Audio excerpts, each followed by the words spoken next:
Kita mulai, Ustaz. Ya, silakan. Baik. Assalamualaikum warahmatullahi wabarakatuh. Assalamualaikum warahmatullahi wabarakatuh. Alhamdulillah wa syukurillah, kita malam ini ketemu lagi di acara Tadabbur Quran. Hari ini yang akan mengisi Ustadz Ahmad Bani Hasim, tapi karena beliau berhalangan, alhamdulillah sudah digantikan oleh Ustadz Sholihin Bunyamin Ahmad. Salam dan salawat untuk junjungan kita Nabi Muhammad Rasulullah SAW. Insya Allah kita semua akan mendapatkan syafaatnya di akhir zaman kelak. Baik Bapak Ibu, supaya tidak mengulangi waktu, kita persilakan Anda Sholihin untuk mulai kajiannya. Ustadz, persilakan Ustadz. Terima kasih. Assalamualaikum warahmatullahi wabarakatuh. Waalaikumsalam warahmatullahi wabarakatuh. Innal hamdalillah nahmaduhu wa nasta'inuhu wa nastaghfiruhu wa natubu ilaih wa na'udzu billahi min syururi anfusina wa sayyiati a'malina may yahdihillahu fa huwal muhtadi wa may yudlil fa ulaika humul khasirun. Asyhadu an la ilaha illallah wahdahu la syarika lah wa asyhadu anna Muhammadan 'abduhu wa rasuluhu la nabiyya ba'dah. Allahumma shalli wa sallim ala nabiyyina Muhammadin wa ala alihi wa ashabihi wa azwajihi wa dzurriyyatihi والتابعين وتابع التابعين وتابعهم بإحسان إلى يوم الدين أما بعد. Bapak Ibu yang dimuliakan Allah, kita kembali pada kajian kita. Dengan saya sekarang bukan tadabbur ya, Bu. Dengan saya Bulughul Maram ya. Saya juga nggak siap kalau dengan tadabbur. Tapi kalau baca tafsir ya biasa baca tafsir lah. Jadi kita malam ini nerusin Bulughul Maram ya. Ya Ustaz. Baik ya. Ya. Qala al-musannif rahimahullah ta'ala. Wa 'an Abi Waqid al-Laythi. Dari Abi Waqid al-Laythi radhiyallahu anhu, semoga Allah meridainya. Qala, ia mengatakan, qala Rasulullah sallallahu alaihi wasallam bersabda, ma quti'a minal bahimati wa hiya hayyatun fa huwa mayyitun.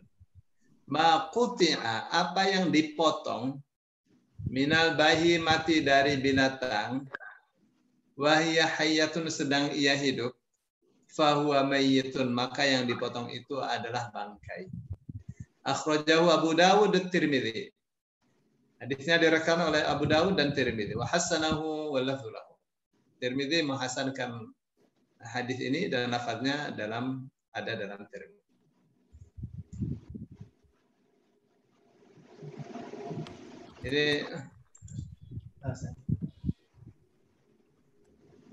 Ini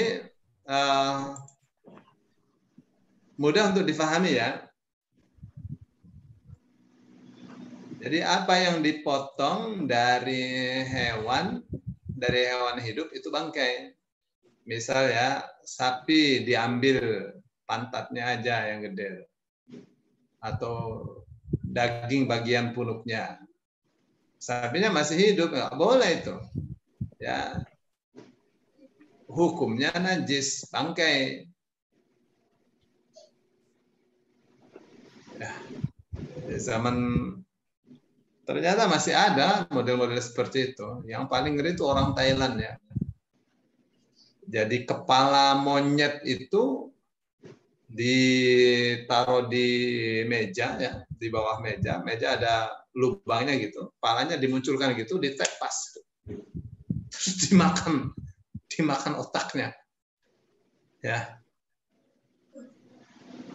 Nah, itu dipotong hidup-hidup itu, jadi bangkai dia.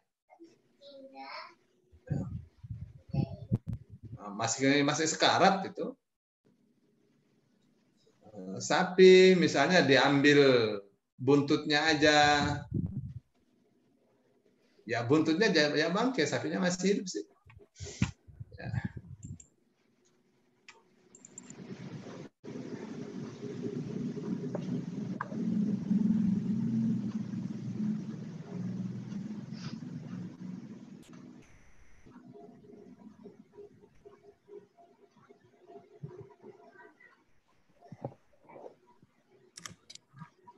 Jadi haram hukum memakannya. Nah, jadi kan beda dengan apa? Beda dengan belalang sama ikan.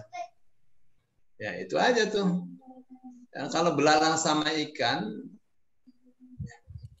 itu bangkainya suci. Ya, bangkainya suci. Rasul Shallallahu Alaihi Wasallam mengatakan, "Uhillat lana maitatani wa daman." Ya, dihalalkan bagi kita 2 bangkai dan 2 darah. Nah, 2 bangkai itu apa saja tuh? Ya, fa ammal maitatani fal jaradu wal hut. Adapun 2 bangkai ya, bangkai belalang dan ikan. Suci itu halal itu. Adapun 2 darah, ya darah hati sama jantung. Fal kabidu wat tihal. Nah, itu sampai. Nah, ini hadis ini diturunkan untuk apa? Untuk mengingatkan kita bahwa apa yang dipotong dari hewan yang hidup itu adalah bangkai. Nggak bisa ya hewan hidup diambil tangannya saja misalnya, atau diambil telinganya saja, buntutnya saja untuk dimasak, nggak boleh. Haram hukumnya, itu najis. Kan itu binatangnya masih hidup. Binatang yang hidupnya bukan bangkai, yang dipotongnya itu. Yang hukumnya bangkai. Gitu. Baik. Terus ada yang diperkecualikan. Ya, mungkin ini asing bagi kita ya. Ma yustathna min dzalika fa'ratul miski allati tuqta'u wa tubanu min ghazalil miski wa hiya baqiyatun hayyatun fa hiya tahiratun bis sunnati wal ijma' li'anna ma ubina minha bi manzilatil baydi wal waladi wasy'ari.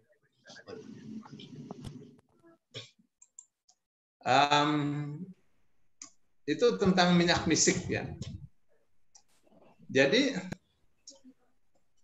minyak misik itu diambil dari darah yang menggumpal, ya, darah yang menggumpal dari rusa. Jadi di rusa itu ada di kakinya ada di kakinya beberapa butir darah dia ambil, itu wanginya luar biasa. Itu bahan pokok dari minyak misik. Itu kayak telur. Nah itu tidak najis. Itu ijma' ulama, tidak najis. Dia wangi, bersih, dan tidak mengandung kotoran. Tidak mengandung bakteri. Suci dia. Itu perkecualian ya.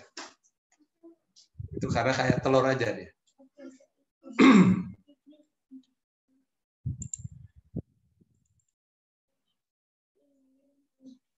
Nah, sekarang babul aniyati. Bab tentang bejana.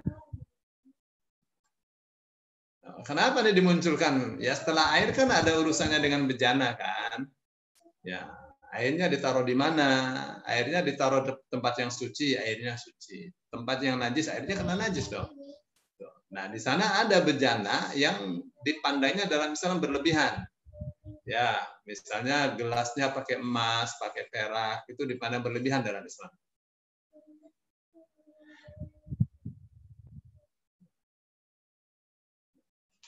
Tapi kaidahnya begini ya, Pak Solihin. Jadi kaidahnya untuk urusan yang muamalah itu, kaidahnya adalah al-aslu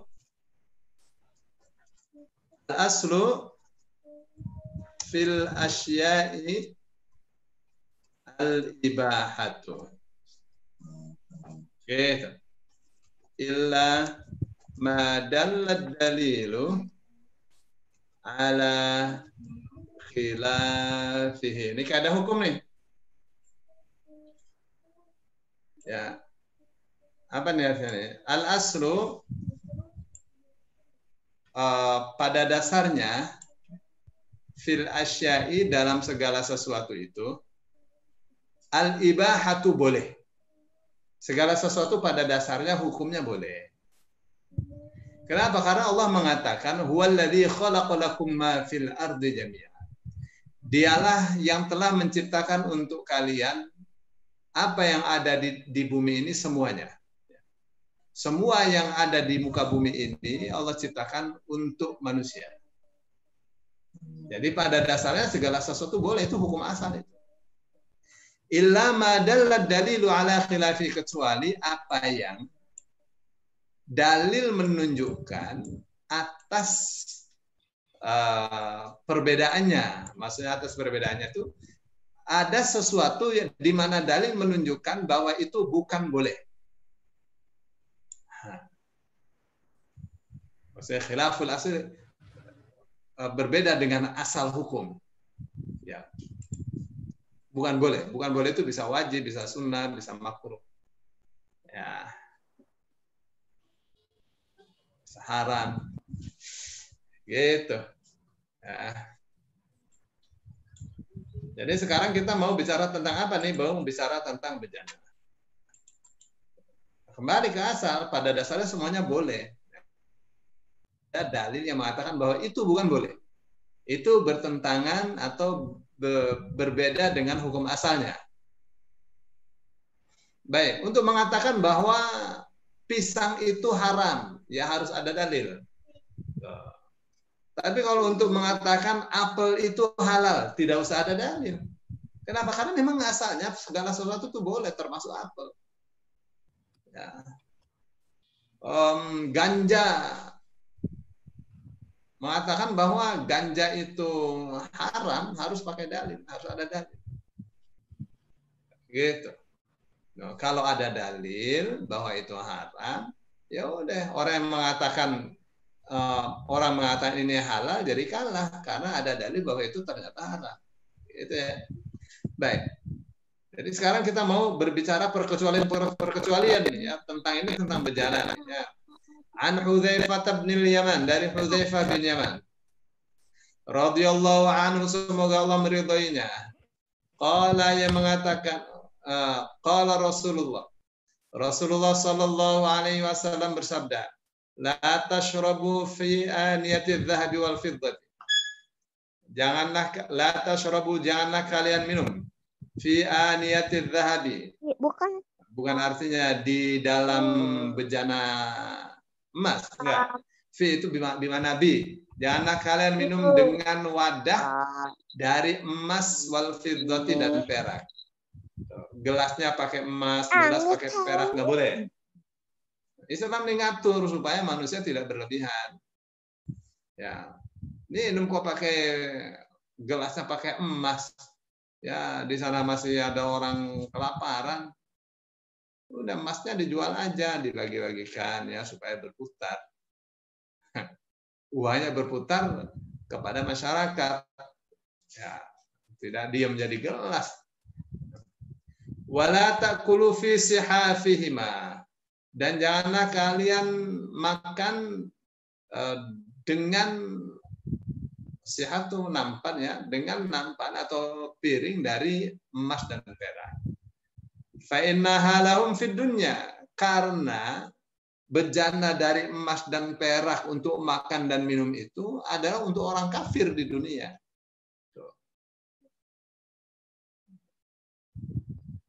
Ya memang Allah adil ya.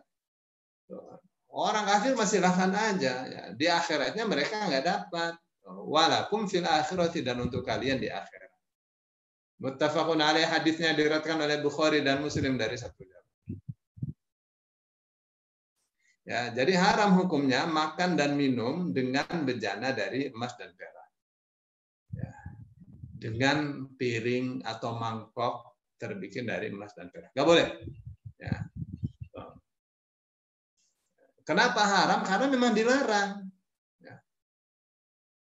Munculnya hukum haram itu karena ada larangan. Kaedahnya gimana? Kaedahnya mengatakan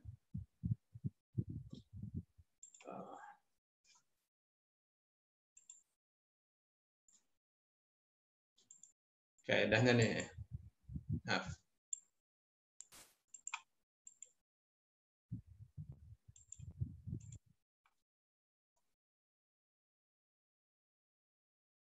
Nahyu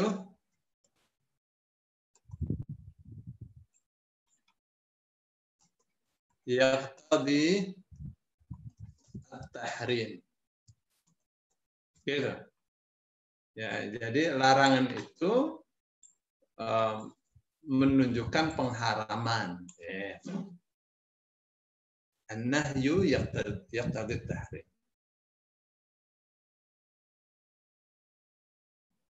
Gitu.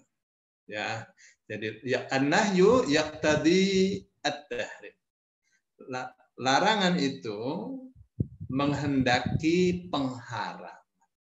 Jadi kalau Allah mengatakan jangan berarti haram, tidak boleh. Ya, Rasul katakan jangan berarti tidak boleh, ya haram itu. Itu namanya kaidah hukum ya, kaidah usul fikih itu kayak gitu tuh ya. Baik. Nah, hukum tidak bolehnya makan dan minum dengan bejana atau dengan piring, dengan gelas dari emas dan perak itu umum. Baik anak kecil yang sudah dewasa, sudah tua, laki, perempuan, umum sifatnya. Ya, jadi jangan ada pertanyaan, kalau perempuan boleh nggak? Kan perempuan boleh pakai emas, laki-laki nggak boleh. Nggak, ini umum. Laki perempuan sama, nggak boleh.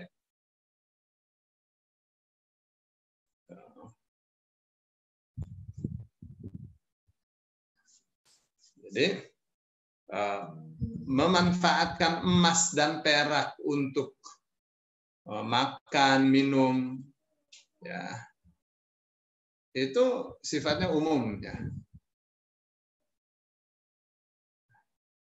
Nah, kecuali apa yang nanti akan diterangkan, ada yang dibolehkan.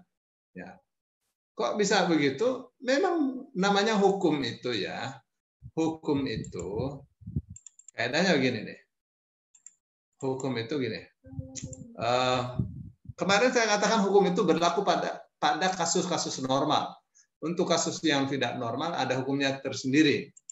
Nah, kaidahnya mengatakan likulli syai'in mustathnayat. Apa nih artinya nih? Ya, segala permasalahan, segala sesuatu ada pasti ada perkecualian. Sama dalam urusan hukum, perkecualian itu selalu ada. Gitu ya. Nah, tadi penggunaan emas ya untuk bejana ini untuk makan, minum tidak boleh. Nah, kalau untuk wudhu boleh nggak? Lihat. Soalnya kalau pakai bejana biasa kena matahari ya bikin penyakit kulit misal. Tapi kalau pakai emas nggak ngaruh. Nah, gimana coba? Ya, kita lihat ya hadisnya.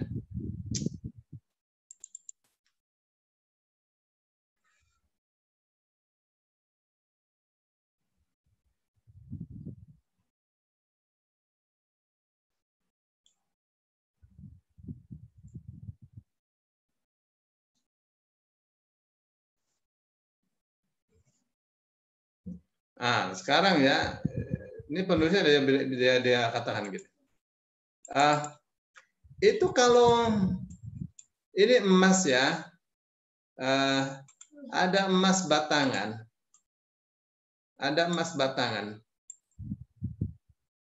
terus dibikin gelas,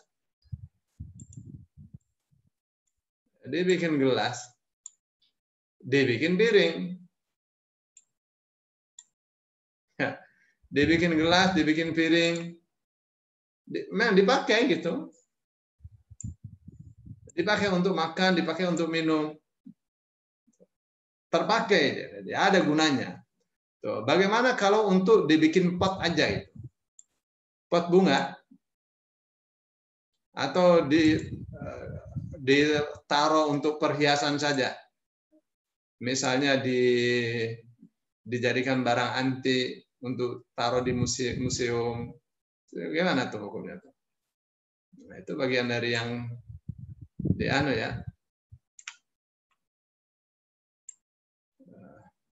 dijadikan permasalahan.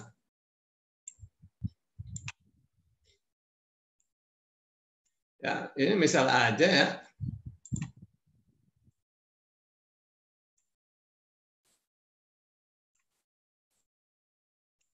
Ya, dibikin pot kayak gini misalnya ya. Ya, kalau yang untuk dipakai saja tidak boleh, bagaimana untuk dibikin pot kayak gitu? Ya, ini Islam ini melarang. Kayak misalnya kubah emas itu nggak boleh itu. Ya, kubah biasa saja. Kalau kubah itu emas, ya lebih baik dihargakan dengan uang, dibagi-bagi duitnya. Untuk pembangunan, untuk orang-orang yang miskin, banyak orang kelaparan, nggak bisa nyekolahkan anaknya. Ya serius sampai sekarang banyak orang nggak bisa sekolahkan anaknya. Ya, di awal bisa dia bayar, kemudian kesananya nggak bisa bayar, banyak, sangat banyak. Ya, ini kenyataannya.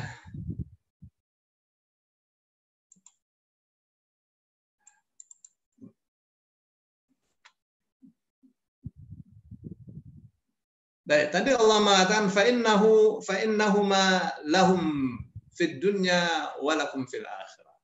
Ya, kalau orang kafir sih jangan dihitung. Orang kafir pakai gelas emas, ya, pakai klosetnya emas, perak, biarin aja itu orang kafir. Jadi bagian mereka di dunia. Nah, orang Islam bagiannya di akhirat untuk itu. Wah, orang Islam membela diri aja kan, miskin sih, bukan membela diri. Ya, jelas kan Allah juga mengatakan dalam surah Az-Zukhruf ya ayat 31. Apa katanya? Walaula ay yakuna an-nasu ummatan wahidatan laja'alna liman yakfuru birrahmani libuyutihim suqufan min fiddatin wa ma'arij 'alayha yadhharun. Ya, andaikan bukan untuk menghindari terbentuknya satu masyarakat saja, ya, yaitu kafir semua, pastilah kami akan jadikan, ayat 33 ya, surah Az-Zukhruf. Pastilah kami telah menjadikan untuk rumah-rumah orang kafir itu, loteng-lotengnya, tangga-tangganya, yang dari luar mereka tampak dari luar, kelihatan dari luar, rumah kaca. Ya. Pastilah kami bikin loteng-lotengnya, tangga-tangganya dari perak, di mana mereka terlihat dari luar. Ini di dunia nih. Jadi ini mengisyaratkan apa ini? Mengisyaratkan bahwa orang kafir itu berhak memperoleh kekayaan lebih daripada orang beriman. Ya, andaikan bukan untuk menghindari terbentuknya satu komunitas masyarakat yang kafir saja, niscaya Allah akan jadikan semua orang kafir itu rata kekayaannya. Rumah-rumahnya, atap-atap rumahnya dari perak, loteng-lotengnya dari perak, tangga-tangganya dari perak. Wah, pokoknya mewah sekali. Dari luar orang melihat, ya nyawang dari luar. Tapi kalau dibikin semua orang kafir itu kaya seperti itu, nanti akan terbentuk opini di tengah masyarakat bahwa menjadi kafir itu sejahtera. Yuk pada kafir aja. Tuh, dengan begitu nanti terbentuk satu masyarakat yang kafir saja satu. Nah, maka untuk menghindari terbentuknya masyarakat yang kafir saja, maka Allah ciptakan manusia, kekayaannya untuk orang kafir ini ada yang kaya raya, ada juga yang miskin. Ya. Tapi ayat ini mengisyaratkan apa? Mengisyaratkan bahwa orang kafir itu berhak memperoleh kekayaan lebih di dunia dibanding orang-orang beriman. Kenapa? Lahum fid dunya, ya itu hak mereka di dunia. Di akhirat nggak dapat mereka. Maka ketika orang-orang kafir mencari pahala perbuatan baiknya saat di dunia, mereka nggak jumpai karena langsung dibalas oleh Allah di dunia. Di akhirat nggak dapat. Gitu ya.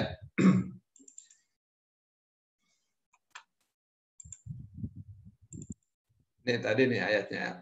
Az-Zukhruf ayat 33. Walaula an yakuna an-nasu ummatan wahidatan laj'alna liman yakfuru bir-rahmani li buyutin suqufan min fiddatin wa ma'arij 'alaiha. Ya. Dan seterusnya ya. Baik.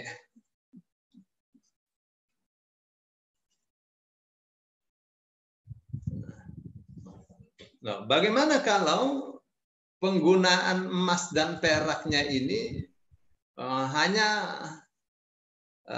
sepuhan saja, besi disepuh emas, disepuh perak, sama aja nggak boleh.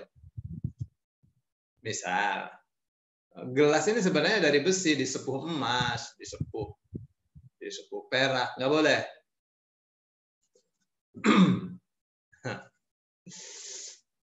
Keras amatnya ya.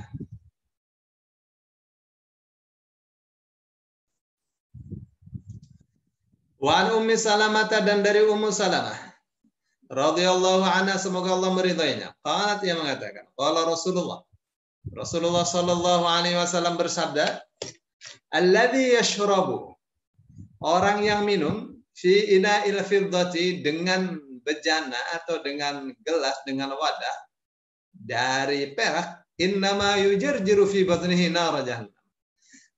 Ya, tidak lain dan tidak bukan, dia telah membunyikan dalam perutnya api jahanam. Jadi neraka jahanam, api neraka jahanam itu bergejolak di dalam perutnya.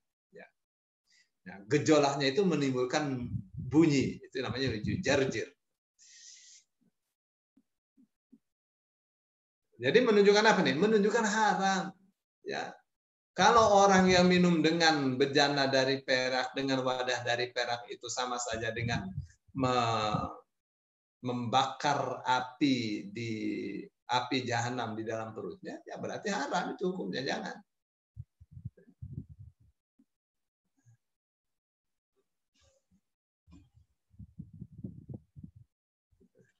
Jelas.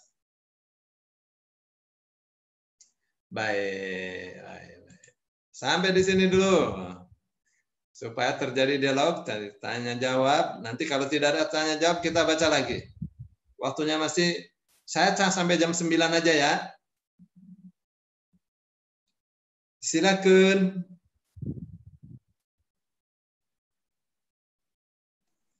Terima kasih Ustadz. Halo?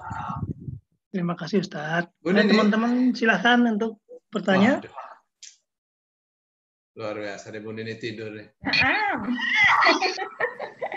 Nah.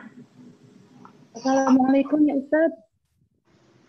Pak Bu, kalau ada yang mau bertanya. Assalamualaikum Ustadz. Waalaikumsalam warahmatullahi. Silakan Bu. Tentang ya, materi halo? Hari ini ya Pak Ustadz, materi Halo. Ya Bu, silakan.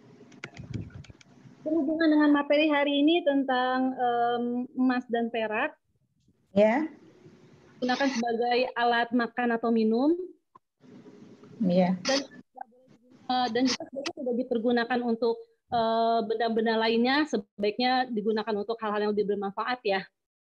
Tapi yang saya lihat di TV itu, tayangan di TV di Timur Tengah, Emirat, misalkan Saudi Arabia, banyak sekali pangeran-pangeran Arab itu yang mempergunakan seperti kendaraan ataupun perlengkapan lainnya itu dalam bentuk berlapis-lapis emas begitu, Ustadz. Nah, itu fenomenanya tuh apa, Ustadz? Apakah mereka tidak mengetahui tentang materi kita hari ini, ataukah ada hal lain yang membuat mereka tuh memakai gambar lapis emas? Begitu, Ustadz. Tolong pencerahannya.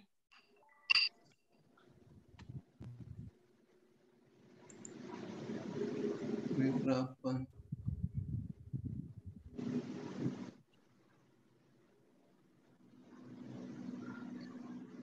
Kenapa tadi saya nggak dengar ya? Ya. Saya paham pertanyaannya. Ya, jadi ya, zamannya ini ya zaman ini jangan dilihat Arabnya, orang Arab juga banyak yang nggak benar. Ya. Ya, kalau misalnya raja ya bikin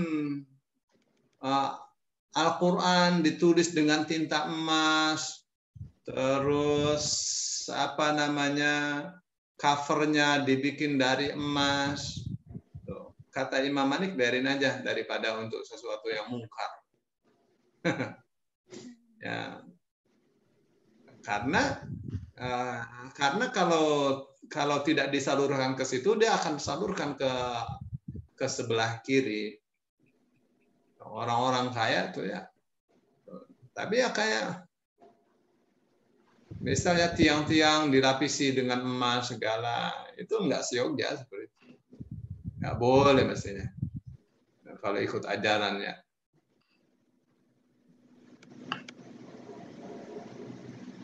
Mobil dilapis emas. Ya udah berlebihan lah itu. Ya, Ustadz, mobil, pesawat, dan kursi, perabotan-perabotan dalam rumah pun juga pasti ada unsur emasnya gitu, Ustadz. Ya, kalau untuk minum saja yang ada gunanya itu kan. Minum kan berguna. Nah, bagaimana dengan yang tidak berguna itu? Cuma untuk perhiasan saja. Masalahnya kan di alla yakuna dulatan bainal aghniya'i minkum. Ya, supaya emas dan perak itu tidak berputar-putar di antara orang-orang kaya, di antara mereka saja. Ini kan boro-boro berputar, mandek dia. Mandek dia. Apa artinya ini dakwah itu nggak sampai ke mereka ya Ustadz? Dakwah mah sampai aja. Sampai mereka orang-orang terpelajar, belajar mereka. Ya, belajar mereka. Ya, sebenarnya gini ya. Untuk emas tuh ada ilahnya, masalah emas tuh selalu saja ilah di emas itu pertama sebagai alat tukar, yang kedua sebagai perhiasan, yang ketiga sebagai alat tukar dan perhiasan. Nah sekarang ya emas sebagai perhiasan, sebenarnya sih kalau sebagai perhiasan ya yang penting dizakati, itu deh, yang penting dizakati kalau sebagai perhiasan.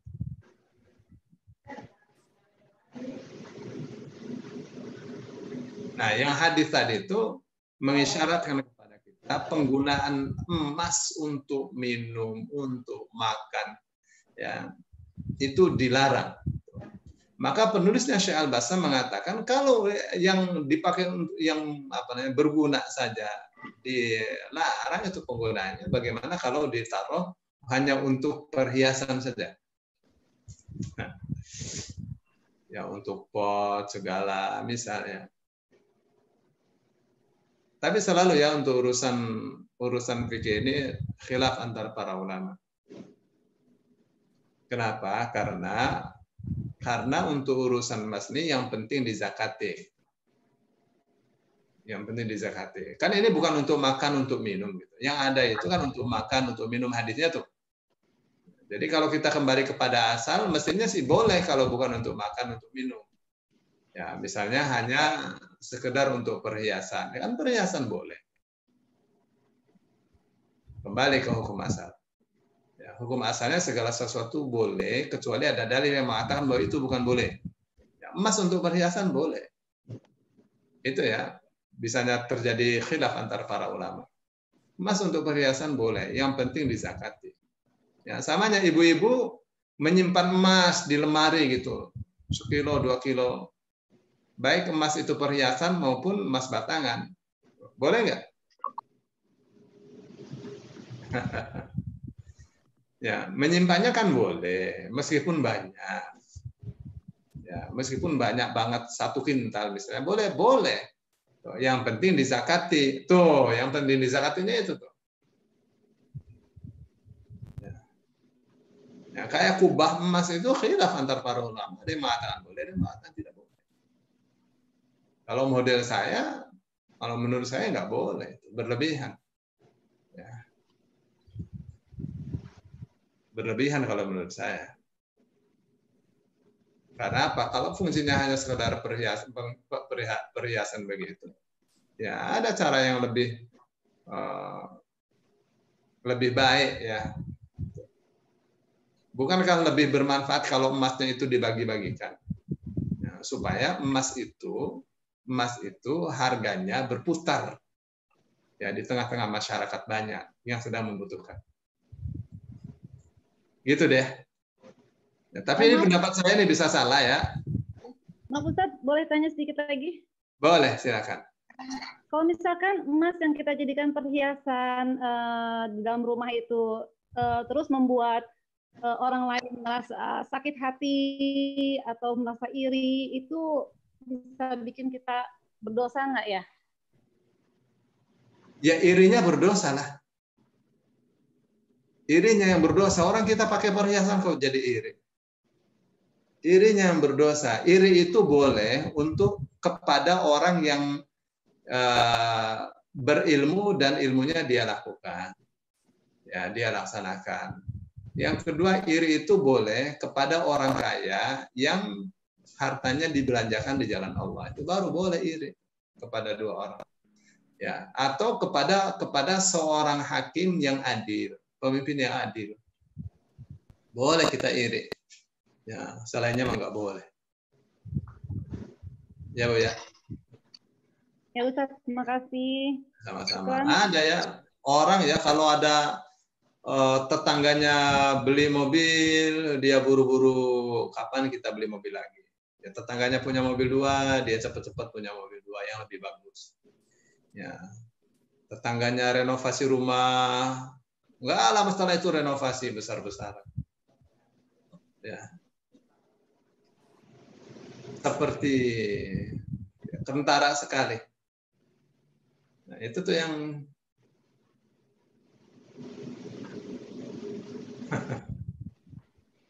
terkadang ya melihat tetangganya ada makmur sedikit, sakit-sakit, langsung besok masuk rumah sakit.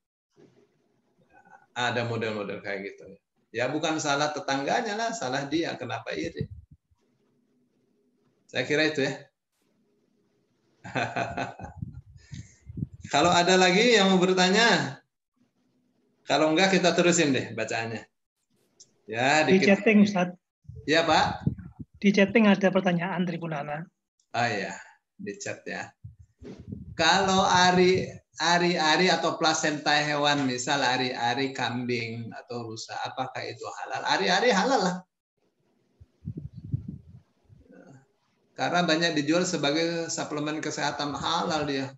Karena kambingnya halal, ya ari-arinya halal dong. Ya, untuk kesehatan, untuk menyembuhkan penyakit, untuk kecantikan. Ya. Unta. Karena ari-ari kan keluar sendiri tanpa disembelih.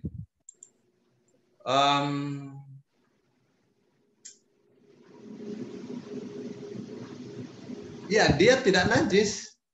Dia tidak najis. Ari-ari nggak najis. Ya, kalau ari-ari najis ya bagaimana? Maksudnya masa sih wadahnya hewan itu najis? Ya hewannya jadi najis. Begitu ya. Kalau Imam Syafi'i itu berpendapat begini, misalnya liur ya. Liurnya manusia itu najis apa tidak?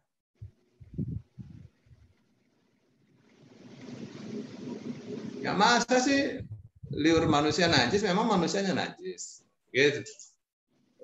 Misalnya sperma ya. Sperma kan dengan air kencing itu sama saja keluarnya dari lubang yang sama. Najis apa tidak? Kalau menurut Imam Hanafi najis. Buktinya Rasul Shallallahu Alaihi Wasallam kalau kayaknya terkena sperma dicuci, berarti kan najis. Tapi menurut Imam Syafi'i kalau itu najis, berarti bahan manusia najis dong. Ya, kalau bahan manusia najis, hukumnya manusia juga najis, bahannya dari najis kok. Begitu, maka menurut Imam Syafi'i sperma itu tidak najis. Yang najis itu air kencing sama wadi, sama madhi. Jadi yang keluar dari kemaluan itu ada 4 macam. Ya, satu namanya baul. Maaf. Mereka membedakan tuh ya. Ada 4 macam. Ya, satu air kencing ya. Nah, yang pertama air kencing, air seni ya. Terus yang kedua namanya wadi. Wadi ini air kencing yang keruh, biasanya karena terlalu capek.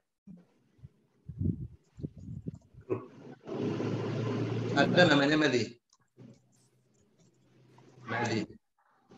Madhi ini keluarnya nikmatnya. Keluarnya nikmat. Tidak memancar. Ya, biasanya saat foreplay ya, saat muqaddimah. Terus baru setelah itu yang keempat apa nih? Mani. Mani. Nikmat memancar.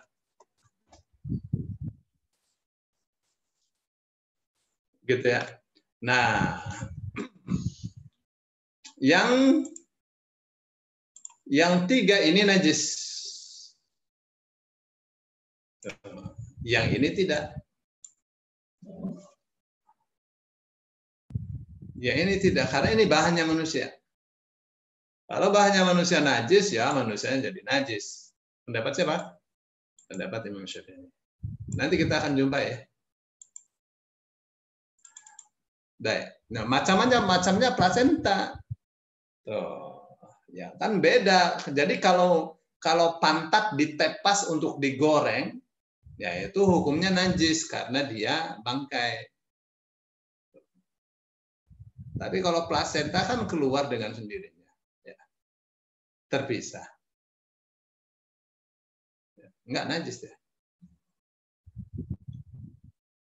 Saya kira itu deh, Bu. Masjid Qubah Mas itu hanya berupa gold foil, apa tanya? Seperti kertas, seperti aluminium foil yang dijual. Benar. Syukurlah kalau begitu. Syukurlah kalau begitu, berarti bukan kubah emas. Kalau gold foil sih nggak ada orang bicara banyak. Itu kata siapa tuh Mbak Nana? Itu orang kaya raya memang ya. Ya, dia punya, dia baca saja ya biografinya.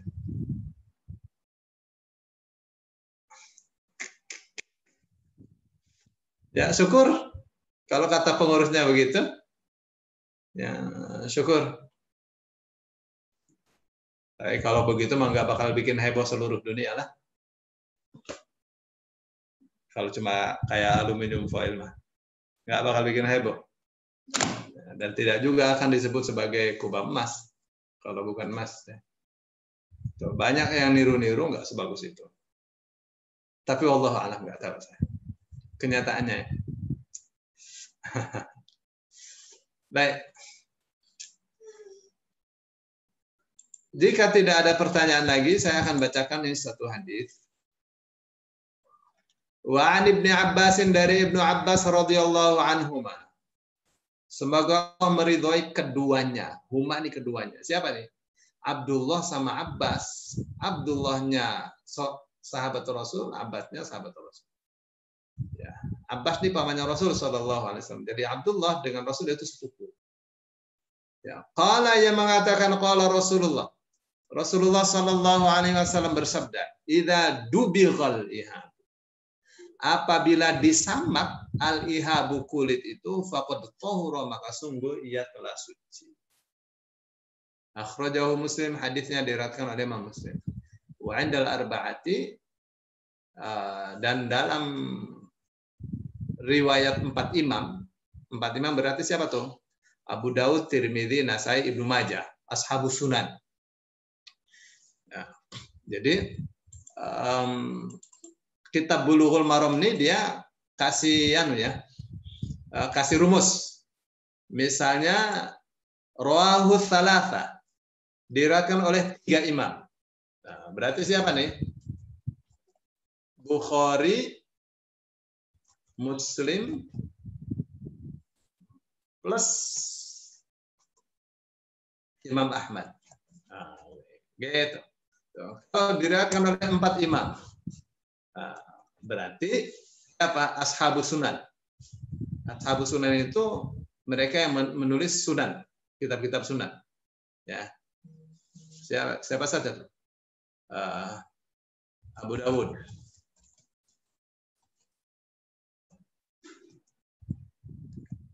Tirmidzi,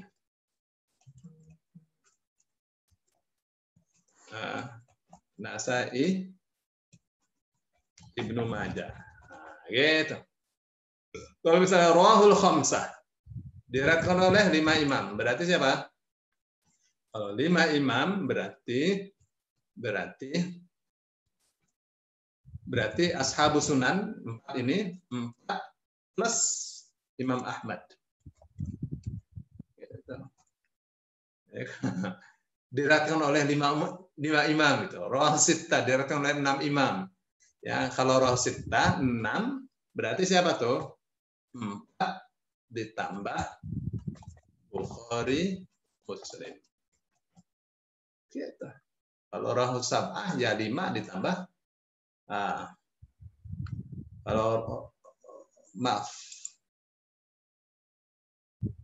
rawah sab'ah 5 ditambah Bukhari dan Muslim. Oke. 4 ditambah ya.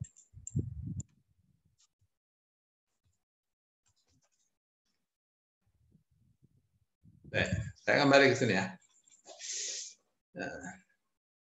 Apa ini yang maksudnya disamak? Disamak itu sekarang ya ada orang punya kambing atau sapi, sapinya mati, ya sapinya mati kan dagingnya haram. Nah kulitnya boleh diambil nggak? Kulitnya bisa diambil, tinggal disamak. Jadi nanti kulitnya ini disamak ya, disamak itu dikasih obat-obatan di sini ya, kasih zat-zat kimia supaya tidak bau, supaya awet, supaya bagus, supaya bersih. Dikasih zat-zat kimia ya. Ya, kalau di kitab ada dikasih tahu caranya ya. Di sini nih.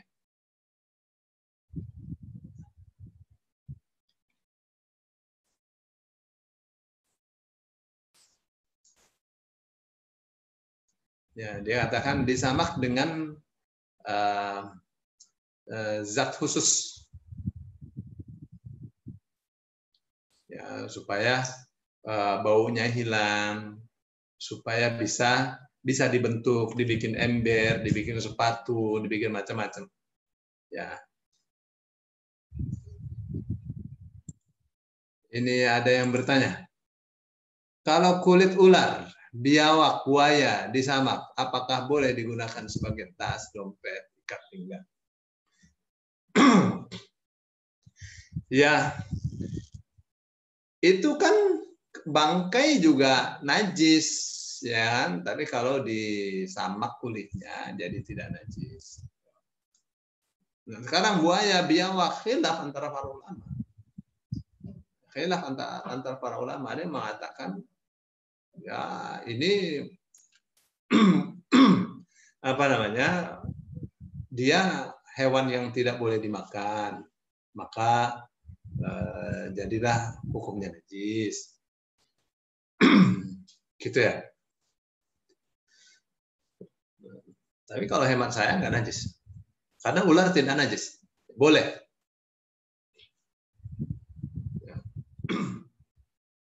Kecuali kalau babi, ya babi, anjing itu kan najis. Ini ada yang nggak najis. Baik, dipakai untuk buat dompet segala boleh lah. Ya. Kalau hewan yang tidak boleh dimakan, apakah kalau disamak lantas jadi halal atau haram? Yang disamak tuh kulit. Yang disamak itu kulit, ya, dikasih apa namanya zat-zat tertentu, ya. Kalau dulu zaman klasik itu pakai cabai, pakai apa gitu supaya menghilangkan bau.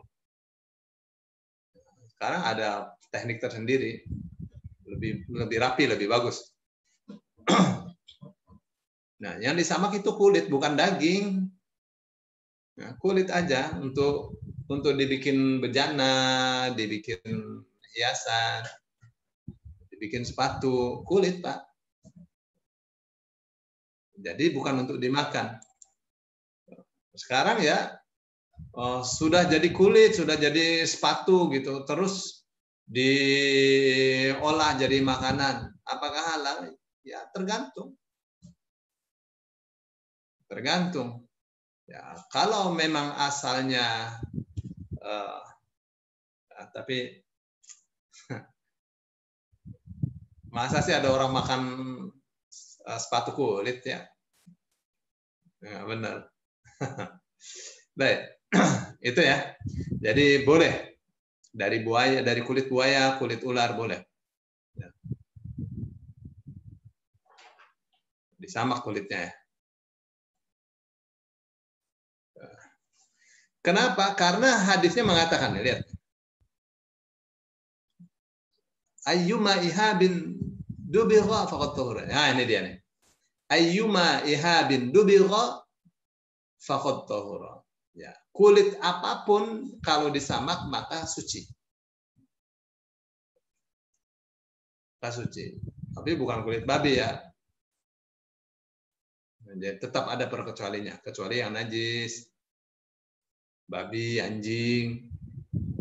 Ya Pak ya, ayyuma ihabin, kulit apapun yang ayyuma ihabin dubigha, kulit apapun yang sudah disamak faqad tahur, maka sungguh ia tersuci. Ya.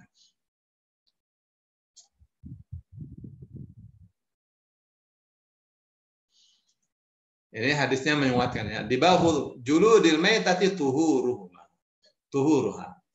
Ya, menyamak kulit-kulit bangkai itu adalah cara untuk mensucikannya. Jadi tidak terbuang dengan cara disamak. Ini sama masih tentang penyamakan ya. Dari Maimunah radhiyallahu anha qalat, dia mengatakan marran nabiyyu bi syatin yajurrunaha. Nabi sallallahu alaihi wasallam menjumpai kambing yang diseret-seret oleh mereka. Kambing diseret-seret karena mati ya. Faqala, lalu beliau mengatakan lau akhadtum ihabaha. Ya. Andaikan kalian ambil kulitnya saja. Jadi bangkainya jangan diseret-seret begitu, diambil kulitnya, dikeletek. Ya. Faqalu innaha maitah. Ya Rasulullah, ini sudah jadi bangkai. Faqala yutahhiruhal ma'u wal qaradhu. Ya, itu bisa disucikan dengan air. Wal qarad. Apa tuh qarad? Qarad tuh kayak daun-daun yang itu untuk membersihkan. Kalau sekarang macam sabun ya. Apa namanya di sekitar sekarang tuh? Qarad tuh bidara laut. Ya, daun bidara laut. Qarad tuh.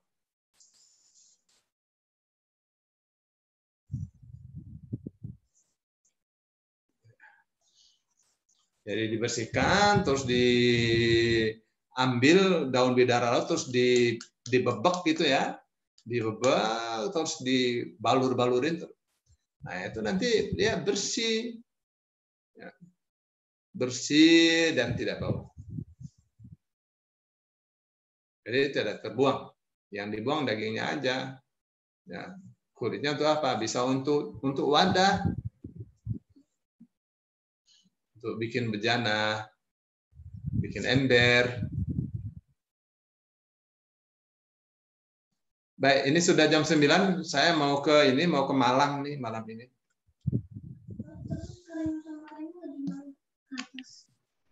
Masya Allah, Ustaz. Silakan. Mau ke Malang. Aku mau ke Malang nih. Mungkin seminggu nih jalan-jalan saya. Yang ngajarnya di jalan. Tanggal 5 saya mesti di Brebes ya.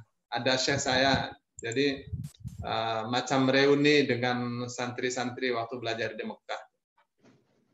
Syekh kita dari Mekah datang di Brebes. Jadi saya mau ke Malang dulu nganter ponakan ke pesantren Gontor. Terus dari Malang saya ke Brebes, ke Indramayu baru pulang. Seminggu lah. Indramayu di mana sih, Mas? Ya, barangkali ada yang mau bertanya silakan. Ini. Karena di jalan ya, Ustaz. Gimana? Ngisi kajiannya nanti di jalan ya. Iya, insya Allah. Insya Allah sinyalnya bagus. Insya Allah. Pakai Bolt itu dapat 4G kalau di jalan. Yusuf. Ini mau ikut nih Yusuf. Iya. Kalau tidak ada ditutup Bu Nini. Ya, Bu Nini. Baiklah, mudah-mudahan teman-teman semua sudah paham ya apa yang disampaikan Ustadz. Karena sudah tidak ada pertanyaan lagi ya, Ustadz ya. Ya. Ya, nggak usah ada pertanyaan dulu deh.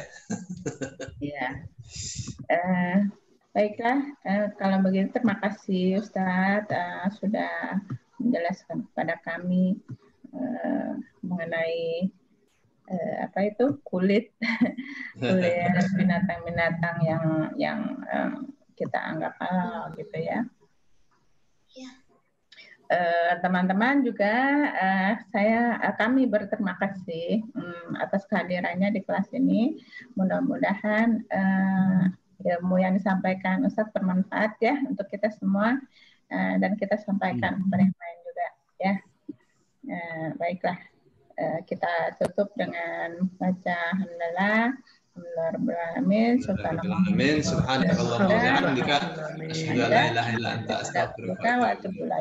Assalamualaikum warahmatullahi wabarakatuh. Waalaikumsalam warahmatullahi wabarakatuh. Saya terima kasih ya.